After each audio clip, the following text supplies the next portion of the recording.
धाकड़ खबर, बेखौफ जुबान, बेबाक अंदाज। धाकड़ खबर के न्यूज रूम से मैं आपके साथ हूं अकरम रईस खान। चुनावी हलचल का ताजा बुलेटिन लेकर एक बार फिर से आपके सामने हाजिर हूं। 6 अहम खबरें, वो खबरें जो भोंपू मीडिया आपसे छिपाने या दबाने की कोशिश करता है।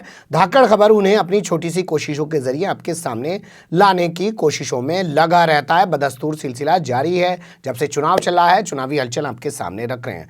6 अहम खबरें आपके सामने रखने जा रहा हूं। हर खबर काफी महत्वपूर्ण होगी, बने रहिए धाकड़ खबर के साथ। छोटी सी अपील हमेशा की तरह आपसे, अगर आप लोग यूट्यूब पर देख रहे हैं तो हमारे चैनल को सब्सक्राइब कर सकते हैं। अगर आप लोग फेसबुक पर देख रहे हैं तो हमारे पेज को लाइक कर सकते हैं। चाहें तो प्ले स्टोर पर जाकर हमारे ऐप को डाउनलोड कर सकते हैं। बेनिफिट ये होगा, जिस भी वक्त ऑनलाइन होंगे उसी वक्त आप लोग हमारी खबर देख पाएंगे। यूट्यूब पर खबर ढूंढने की जरूरत नहीं पड़ेगी। इसके अलावा आपको लोग लगता है कि स्वतंत्र पत्रकारिता के क्षेत्र में अगर धाकड़ खबर थोड़ा सा भी काम कर रहा है तो हमारी थोड़ी सी आर्थिक मदद करें। डिस्क्रिप्शन में दिए गए लिंक पर क्लिक करके जहां लिखा है सपोर्ट फॉर धाकड़ खबर। चलते हैं खबर की तरफ। पहली खबर हमारे पास आ रही है झारखंड से। झारखंड में आप लोग जानते हैं रघुवर दास सीएम है और भाजपा का शासन है। वहां से क्या खबर आ रही है, वहां का एक जिला है गिरिडीह। गिरिडीह जिले में एक शख्स अपने घर के आंगन में सोया हुआ था। रात को 9:30 बजे का वक्त था। हथियारों से लैस बदमाश वहां घुसे, परिवार के लोगों को अलग हटा दिया और उस शख्स को गोलियों से भूनकर मौत के घाट उतार दिया। वारदात के बाद गांव में सनसनी फैल गई। पुलिस हमेशा की तरह यहाँ इन इलाकों में रात में मौके पर नहीं पहुँचती है। दिन निकलने के बाद पुलिस मौके पर पहुंची, क्योंकि उसे भी अपनी जान का लाला यहाँ पड़ा रहता है। माओवादियों पर इस हत्या को अंजाम देने का आरोप लग रहा है। माओवादियों ने जो पर्चे छोड़े उस पर लिखा है कि जो लोग हमारे खिलाफ पुलिस का मुखबिर बनने की कोशिश करेंगे उनका इसी तरीके का अंजाम होगा। मृतक का नाम जो बताया जा रहा है चुड़का सोरेन उर्फ बासा कांडो, इसका नाम बताया जा रहा है। और ये झारखंड मुक्ति मोर्चा यानी कि झामुमो का कार्यकर्ता था। मेला देखकर लौटा था, परिवार के साथ आंगन में सो रहा था, तभी इसके साथ इस वारदात को अंजाम दिया गया है। यहाँ सोचना सिर्फ आपको ये है कि अगर यही घटना जो माओवादियों ने यहाँ अंजाम दी है, अगर यही घटना छत्तीसगढ़ में हो जाती, क्योंकि वहाँ भाजपा की सरकार है, वहाँ पर भी नक्सलियों का माओवादियों का पूरा दबदबा है, तो किस तरीके की तस्वीर आ रही होती और पूरा मीडिया किस तरीके से चिल्ला रहा होता। लेकिन क्योंकि क्षेत्रीय पार्टी है झारखंड मुक्ति मोर्चा, उसके कार्यकर्ता की अगर हत्या हो भी जाए तो मेन स्ट्रीम मीडिया के लिए तो खबर नहीं हो सकती ना जी। दूसरी खबर की तरफ चलते हैं। दूसरी खबर हमारे पास बिहार से आ रही है और काफी झटका देने वाली खबर है महागठबंधन के लिए। मधुबनी से कई बार के सांसद रह चुके और कांग्रेस के वरिष्ठ प्रवक्ता शकील अहमद, जानते ही होंगे आप लोग, अपनी बयानबाजी के लिए जाने जाते हैं। टीवी डिबेट्स में आपने उनको देखा होगा, दूसरे व्यक्ति को बोलने का मौका नहीं आने देने देते हैं, अपने तर्कों से डटे रहते हैं। उन्होंने कांग्रेस को तकड़ा झटका दिया है। उन्होंने अपने वरिष्ठ प्रवक्ता पद से इस्तीफा दे दिया है, यानी कि कांग्रेस को छोड़ दिया है। अब वो निर्दलीय प्रत्याशी के तौर पर मधुबनी से चुनाव लड़ने जा रहे हैं। आपको बता दें, महागठबंधन जो बना है, जिसमें आरजेडी, कांग्रेस, वीआईपी, जीतन राम मांझी वाली पार्टी, हम यानी कि हिंदुस्तानी मोर्चा, हिंदुस्तानी अवाम मोर्चा, वो तमाम पार्टियां इसमें शामिल हैं।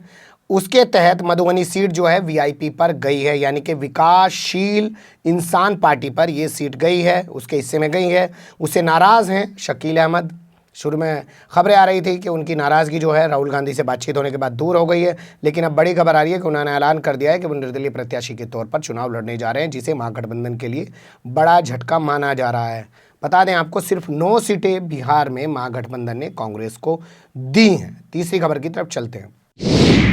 तीसरी खबर छत्तीसगढ़ से आ रही है और काफी दिलचस्प और रोचक खबर है। मुझे लगता है आपको इस पे ज्यादा ध्यान देना चाहिए। राफेल का मामला, राफेल वाला मामला आप जान ही रहे हैं, सुप्रीम कोर्ट भी पहुंच गया। पिछले 6 महीने से देश की राजनीति में भूचाल मचाए हुए है। भाजपा और कांग्रेस के बीच राफेल खेला जा रहा है, लेकिन भाजपा किसी भी हद तक जाने के बाद भी इसमें जेपीसी बनाने को तैयार नहीं थी। खैर, अब तो चुनाव चल रहा है और मामला सुप्रीम कोर्ट चल गया है और सुप्रीम कोर्ट ने कहा है कि इस पर सुप्रीम सुनवाई होने जा रही है। लेकिन इस राफेल की वजह से एक गाँव के लोगों का जीना मुहाल हो गया है। वो मजाक का पात्र बन के रह गए हैं, हास्य का पात्र बन के रह गए हैं, लोग उनका मजाक उड़ा रहे हैं। छत्तीसगढ़ के अंदर एक गाँव का नाम राफेल है। बगल वाले गांव के लोग पता क्या कहते हैं, कहते हैं कांग्रेस की सरकार बन गई ना तो राफेल वालों की तो जांच होगी। तो उससे परेशान होकर राफेल गांव के ये लोग, जो महासमुंद लोकसभा क्षेत्र में आता है, मुख्यमंत्री को पत्र लिख रहे हैं। मुख्यमंत्री से कह रहे हैं भूपेश बघेल से, साहब हमारे इस गांव का नाम जो राफेल है वो बदल के कुछ और कर दीजिए, हमारी जान बच जाएगी। हम लोग आसपास के गांव में मजाक का पात्र बन के रह गए हैं। तो राफेल जो है देश की राजनीति में तो भूचाल मना ही रहा है, इन ग्रामीणों की जिंदगी में भी भूचाल मचा रहा है। अगली खबर की तरफ चलते हैं।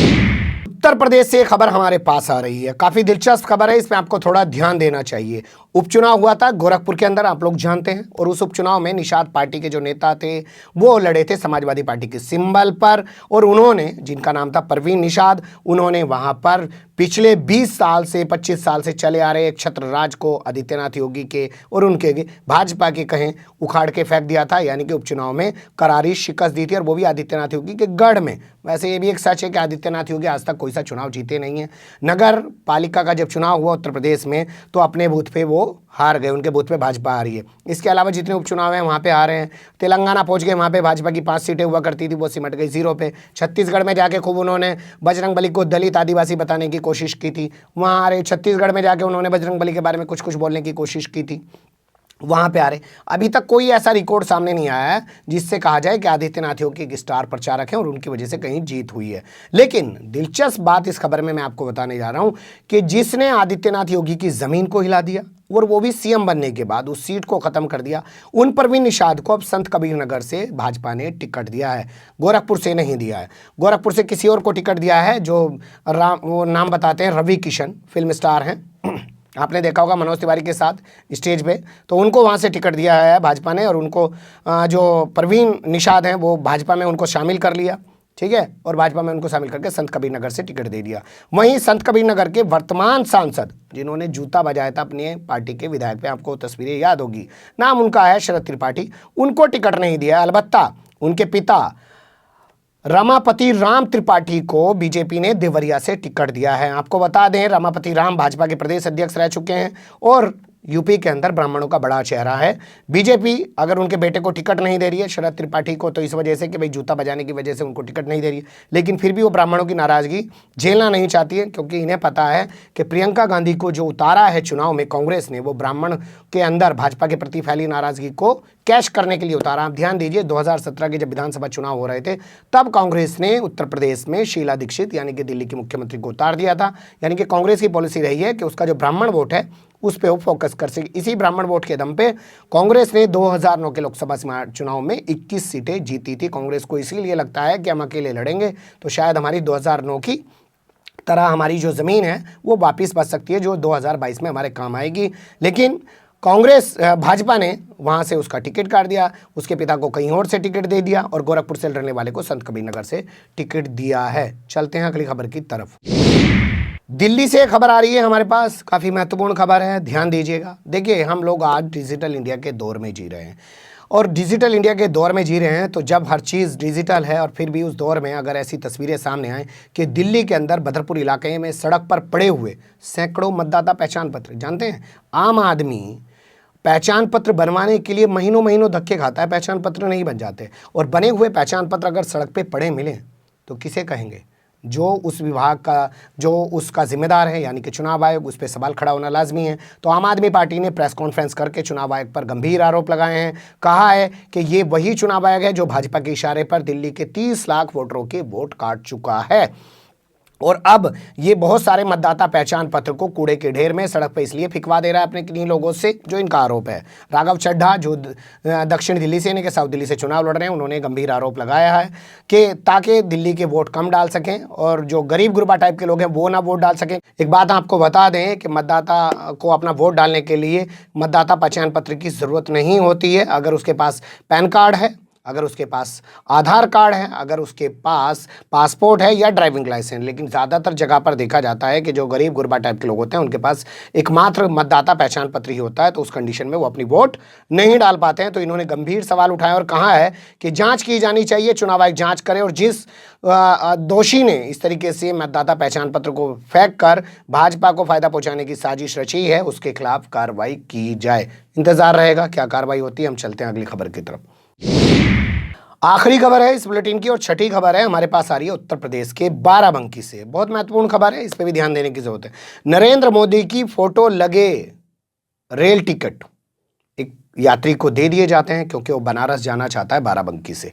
जैसे ही उस यात्री को मिलते हैं वैसे ही वो चुनाव आयोग से इस पूरे मामले की शिकायत कर देता है और कहता है कि बताइए, मोदी की फोटो लगे हुए पहचान पत्र हमें रेल टिकट दिए गए हैं, ये जानबूझ के नहीं कहीं किया जा रहा, क्या ये लापरवाही है? पूरे मामले की जांच की जाती है। बाराबंकी के जो निर्वाचन अधिकारी हैं, जो डीएम होता है हर जिले में, आपको पता ही है, वो जांच करते हैं और जांच करने के बाद 3 रेल कर्मचारियों को सस्पेंड कर दिया गया है। देखिए, जो लोग आवाज़ उठाना जानते हैं, जो लोग अपने साथ हुए नाइंसाफ़ी के खिलाफ आवाज़ उठाना जानते हैं या सामने दिख रही नाइंसाफ़ी के खिलाफ आवाज़ उठाना जानते हैं, वो एक्शन भी कराना जानते हैं। इंसाफ उन्हें लेना आता है क्योंकि इंसाफ मिलता नहीं है, जद्दोजहद करनी पड़ती है। न्यायालय का भी यही हाल है। कैसी लगी आपको ये 6 की 6 अहम खबरें? कमेंट्स के रूप में आप लोग अपनी राय दे सकते हैं। खबर को लाइक कर सकते हैं, चैनल को सब्सक्राइब कर सकते हैं, ज़्यादा से ज़्यादा हमारी खबरों को शेयर कर सकते हैं। फिर ऐसे ही किसी सुलगते हुए या उलझते मुद्दे लेकर मैं आपके सामने होऊंगा हाजिर। फिलहाल अभी मुझे दें इजाज़त।